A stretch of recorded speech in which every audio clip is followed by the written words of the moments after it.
BBA, BCA, BCom computer కోర్సులో 100% placement లభించే ఏకైక డిగ్రీ కాలేజ్ కూకట్పల్లిలోని I3 డిగ్రీ కాలేజ్ 8367215215. వాగర్థ సంపృక్తౌ వాగర్థ ప్రతిపత్తయే జగతః పితరౌ వందే పార్వతీ పరమేశ్వరౌ ఆదిత్యాయ చ సోమాయ మంగళాయ బుధాయ చ గురు శుక్ర శనిభ్యశ్చ రాహవే కేతవే నమః. శృంగేరి జగద్గురు పీఠాధిపతులకి కంచి పీఠాధిపతులకి నమస్కారములు తెలియజేసుకుంటూ కార్యక్రమాన్ని ప్రారంభిద్దాం.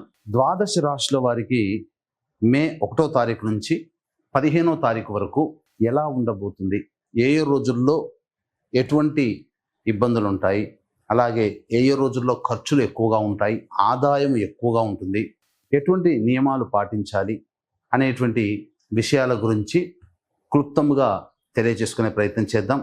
ఇక విషయంలోకి వెళ్ళినట్లయితే 1వ తారీఖు నుంచి 15వ తారీఖు వరకు మేషంలో రవి, 7వ తారీఖు నుంచి బుధుడు ప్రవేశిస్తాడు, వృషభంలో గురువు, ఇక కర్కాటకంలో కుజుడు, కన్యలో కేతువు, మరియు వ్యయంలో అనగా మీనరాశిలో శుక్రుడు, శని, రాహువు, బుధుడు. బుధుడు 6వ తారీఖు వరకు ఉంటాడు, 7వ తారీఖు నుంచి మేషరాశిలోకి ప్రవేశించేస్తాడు. వెరసి చూసుకున్నట్లయితే ఈ 15వ తారీఖు వరకు ఒక డెడ్ లైన్గా చెప్పవచ్చు. ఎందుకంటే 14వ తారీఖు నుంచి గురువు వృషభం నుంచి మిథునంలోకి ప్రవేశించేయడం, అలాగే 16వ తారీఖు కొన్ని పంచాంగాల్లో, 18వ తారీఖు కొన్ని పంచాంగాల్లో రాహువు కుంభరాశిలోకి, కేతువు సింహరాశిలోకి ప్రవేశం చేస్తున్నాడు. కాబట్టి భవిష్యత్తులో గుర్తుపెట్టుకోండి, 12 రాశుల్లో సంబంధించినటువంటి వాళ్ళు భవిష్యత్తులో జరగబోయేటువంటి మార్పులకి ఈ మే 1వ తారీఖు నుంచి శ్రీకారం చుట్టబోతున్నాయి గ్రహాలు స్థితిగతుల ప్రభావం వలన.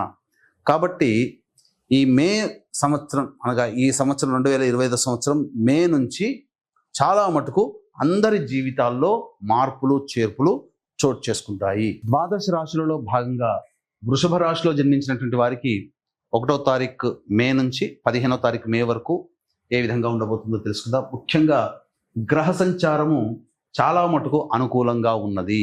ఈ కారణం చేత వృషభ రాశి వారికి అంది వచ్చినటువంటి అవకాశాలను సద్వినియోగపరచుకోగలుగుతారు. అయితే ప్రధానంగా గౌరవం దక్కట్లేదు, నాకు దక్కాల్సినటువంటి విలువ లేదు అనేటువంటి విషయాలతో మీరు కొంత మీ కుటుంబ సభ్యులతో కావచ్చు, చేస్తున్నటువంటి వృత్తి ఉద్యోగ వ్యాపారాల్లో కావచ్చు, కొన్ని ఆత్మన్యూనత సెల్ఫ్ రెస్పెక్ట్కే ఎక్కువగా సమస్యలు కొని తెచ్చుకునే అవకాశాలు ఈ యొక్క వృషభ రాశిలో జన్మించినటువంటి వారికి ఉండబోతుంది. అయితే ఉద్యోగం చేసేటటువంటి వ్యక్తులు జాగ్రత్తలు పాటించండి. 7వ తారీఖు తర్వాత మీ ఆలోచనలకి వ్యతిరేకంగా పరిస్థితులు ఉండడం, తద్వారా కొన్ని ఇబ్బందికర పరిస్థితులు అనేటువంటివి ఉంటాయి. కావున ఉద్యోగంలో ఉన్నటువంటి వాళ్ళు కావచ్చు, నిరుద్యోగస్తులు కావచ్చు, తమ సామర్థ్యానికి మించి పనిచేయాల్సినటువంటి పరిస్థితి గోచరమవుతుంది. అయితే అన్నిటికంటే ప్రధానంగా పరధ్యానంగా ఉండడము, లేకపోతే అనుకున్న దానికంటే అధిక ఖర్చులు 7వ తారీఖు నుంచి మీ జీవితంలో ఉండబోవడం, ఇవన్నీ జరగబోతున్నాయి. వివాహం కాని అబ్బాయిలకి అమ్మాయిలకి ప్రయత్నాలు చేస్తే ఖచ్చితంగా వివాహ సంబంధాలు కుదరబోతున్నాయి.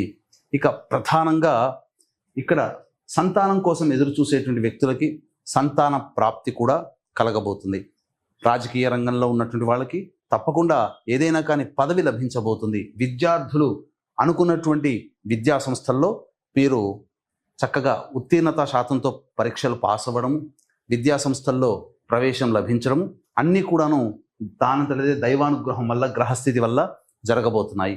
కాబట్టి అన్ని విషయాల్లో చూసుకున్నట్లయితే వృషభ రాశిలో జన్మించినటువంటి వారికి ఒక్క గౌరవం దక్కట్లేదనే ఒక బాధ తప్ప మిగతా అన్ని రంగాలలో ఉన్నటువంటి వాళ్ళకి మంచి స్థితిగతులు పొందబోతున్నారని చెప్పవచ్చు. ఇక గమనించుకున్నట్లయితే రోజువారీ జీవితంలో ఎలా ఉండబోతుంది అనేటువంటి విషయాల గురించి కూడా మనం తెలియజేసుకుందాం. ముందుగా వీక్షించేటువంటి ప్రేక్షకులకి గమనిక, వైశాఖ పౌర్ణమి చాలా మహత్తరమైనటువంటి రోజు. ఈ పౌర్ణమి రోజున సముద్రము లేదా నది స్నానం చేయాలి. దీన్ని పురస్కరించుకొని జాతకరీత్యా కలుగు మీ జీవితంలో ఏ సమస్యలు ఉన్నప్పటికీ కూడా అవి ఒక పట్టాన తొలగిలేకపోవడము, ప్రతి పనులలో అపజయాలు పొందుతుండడము, జీవితంలో ఎన్ని ప్రయత్నాలు చేసినా ఆ ప్రయత్నంలో మీరు విజయాన్ని పొందలేకపోవడము, జీవితం ఇంతేనా, ఇంకా మన జీవితం ఇంకా ఏ రకంగా ముందుకు సాగట్లేదు ఎందుకు అనేటువంటి విషయాల్లో కనుక చూసుకున్నట్లయితే జాతకాన్ని పరిశీలిస్తే ఆ వ్యక్తి 5 రకాల శాప ప్రభావాలతో సతమతం అవుతుంటాడు. అది స్త్రీ శాపము, గురు శాపము, పితృశాపము, సర్పశాపము, దైవశాపము. కాబట్టి ఇటువంటి 5 రకాల శాప ప్రభావం ఉన్నప్పుడు మీరు ఎన్ని పూజలు చేసినా, ఎన్ని ప్రయత్నాలు చేసినా, ప్రతి ప్రయత్నంలో కూడా అన్నీ అవుతున్నట్టే అనిపిస్తుంటాయి, వెనక్కి వెళ్ళిపోతుంటాయి. తండ్రి వైపు 6 తరాలు, తల్లి వైపు 3 తరాలలో ఏవైనా దుర్మరణాలున్నా ఈ యొక్క శాప ప్రభావాల వలన మనల్ని అపజయం పాలవుతుంటాం. కాబట్టి దీన్ని దృష్టిలో పెట్టుకునే ఈ యొక్క శాప నివృత్తి కోసమై 12వ తారీఖు రోజున ఈ పంచశాప నివృత్తి పూజలు, హోమాలు అనేటువంటి చేయించడం జరుగుతుంది. అవకాశం ఉన్న వాళ్ళు 10వ తారీఖు లోపల ఈ కార్యక్రమం నమోదు చేసుకోవచ్చు. అయితే ప్రత్యేకంగా గమనించాల్సిన అంశం ఏంటంటే, నక్షత్ర జనన దోషానికి సంబంధించి మాత్రమే కొన్ని చెడు నక్షత్రాలు ఉన్నాయి. కానీ వ్యాపారాత్మక ధోరణి, నయవంచన చేసే విధానంతో ఉన్న 27 నక్షత్రాల్లో 19 నక్షత్రాల్లో పుడితేనే ఈ యొక్క శాపాలు అనేటువంటివి ఉంటున్నాయని చెప్పి ఒక అబద్ధపు ప్రచారము జరుగుతుంది ఇప్పుడు. అంతకు మించి నయవంచన ఎలా ఉంటుందంటే, ఈ పంచశాప నివృత్తికి జరగాల్సినటువంటి పూజా విధానం 3 గంటల నుంచి 4 గంటల వరకు ఉండాల్సింది ఇలా గుంపులుగా తీసుకుని వెళ్ళి కేవలం గంటంబావుల్లో తూతూ మంత్రముగా, అసలు శశాస్త్రీయముగా చేయించకుండా ధనార్జనే ధ్యేయంగా ఇవన్నీ చేయిస్తున్నారు. కాబట్టి అటువంటి వారి బారిన పోయి మోసపోకండి, నిలదీయండి. గంటలో ఎందుకు చేయించారు, 3 నుంచి 4 గంటలు జరగాల్సిన కార్యక్రమాన్ని ఎందుకు ఇట్లా చేయిస్తున్నారు అని చెప్పి నిలదీయండి. ఈ విధంగా మన పీఠంలో అయితే 2013 నుంచి ఇటువంటి పంచశాప నివృత్తికి నిజాయితీగా శాస్త్ర ప్రమాణాన్ని అనుసరించి కార్యక్రమాలు చేయిస్తున్నాం. అవకాశం ఉన్న వాళ్ళు 10వ తారీఖు లోపల నమోదు చేసుకోండి. కానీ మోసపోవడం మాత్రం జరగకూడదు. చేసుకోకపోయినా పర్వాలేదు, కానీ మోసపోయారు అని అంటే అది మీకు సంబంధించినటువంటి, మిమ్మల్ని మోసం చేయగలిగారు అని చెప్పవచ్చు. ఇక గమనించుకున్నట్లయితే ఈ రాశిలో, వృషభ రాశిలో జన్మించినటువంటి మహిళలకి అత్యద్భుతమైనటువంటి అవకాశాలు అనేటువంటి గోచరమవుతాయి.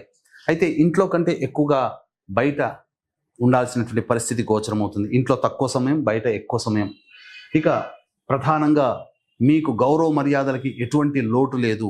అలాగే ధనార్జన కూడా అన్ని రంగాలలో ఉన్నటువంటి మహిళలకి చాలా చక్కగా ఉండబోతుంది.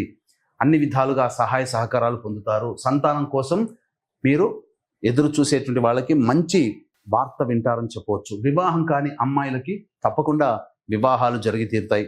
కాకపోతే శారీరక శ్రమ, మానసిక ఒత్తిడి అధికంగా ఉండబోతుంది. కాబట్టి తగు చర్యలు తీసుకుంటూ మీరు కంఫర్టబుల్ లైఫ్ని లీడ్ చేసేందుకు మీరు ఆలోచన చేసుకోండి. తద్వారా కొంతవరకు కొన్ని ఇబ్బందుల నుంచి మీరు బయటపడతారని చెప్పవచ్చు. మొహమాటం మాత్రం ఉండకండి. ఇక మనం గమనించుకున్నట్లయితే 1వ తారీఖు నుంచి 15వ తారీఖు వరకు రోజువారీ జీవితం ఎలా ఉండబోతుంది. 1, 2, 3 తారీఖుల్లో కుటుంబ సభ్యులతో వాగ్వివాదాలు కానీ, మానసిక ప్రశాంతత కోల్పోవడం కానీ, లేకపోతే ధనము ఖర్చులు అధికంగా ఉండడం కానీ జరగబోతున్నాయి.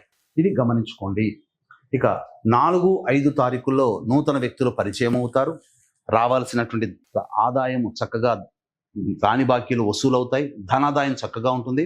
అవసరాలకి, ఖర్చులకి మించిన ఆదాయం లభించడం ద్వారా ఆనందంగా ఈ 4, 5 తారీఖుల్లో మీరు ఉంటారని చెప్పవచ్చు.